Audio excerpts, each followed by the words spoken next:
Hi, I'm Tom Sommers with Edina Realty. Welcome back. Today's video is about the difference between short sales and foreclosures. This is one of those topics that remains confusing to a lot of people because of all the misinformation. There's a lot of agents who don't understand the difference either. So I want to give you some basic stuff to kind of clear things up and give you a reasonable idea of what each one of these particular sales are.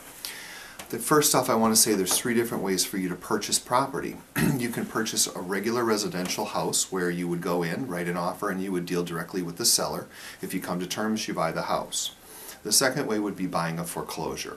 This is very similar to the regular residential in the respect that the bank now owns the foreclosure outright. So when you write an offer, you're dealing with one of the bank's representatives. You negotiate. If you put it together, you own the house. The only difference between the two of them is typically because a lot of the banks that own these properties that are foreclosed on are out of town or out of state banks, they will require you to fill out anywhere from 5 to 20 extra pages worth of addendums, basically saying, look, we've never lived in the house, we don't know anything about the house, we have no history on the house, so you're going to hold us harmless. It's a very common practice. It shouldn't be something you should be scared of, but again, really important to have a good inspection.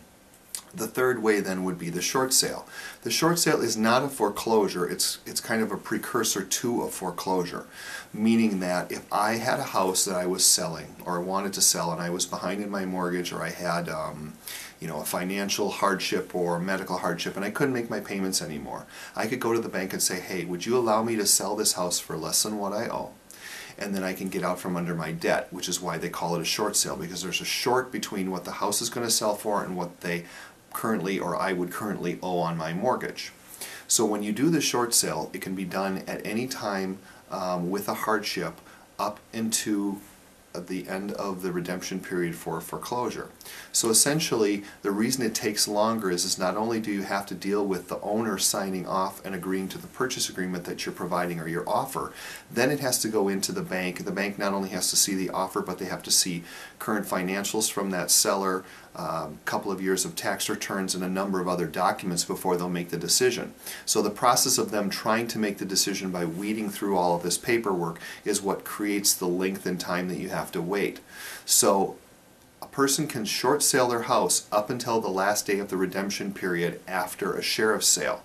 So a foreclosure is a house that has been through the sheriff's sale, through the redemption period, and now that owner is no longer part of the transaction or has no claim to the house, and the bank owns it outright.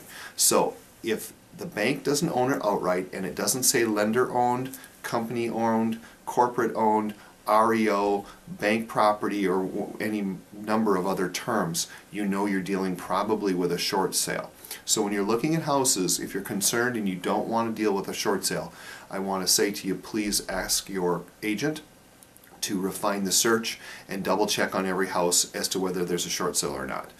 Don't be scared of short sales. They can be a wonderful thing, they can be a great value, but you have to know what you're doing and you need to know all of the ins and outs of that. Please check out some of my other videos. I go into detail about short sales and foreclosures. I'm on Realtorology on YouTube, so feel free to give us a call. If you have any questions, my number and email address are below. Thanks so much for watching the video. I appreciate it, and I hope you have a great day. Thanks.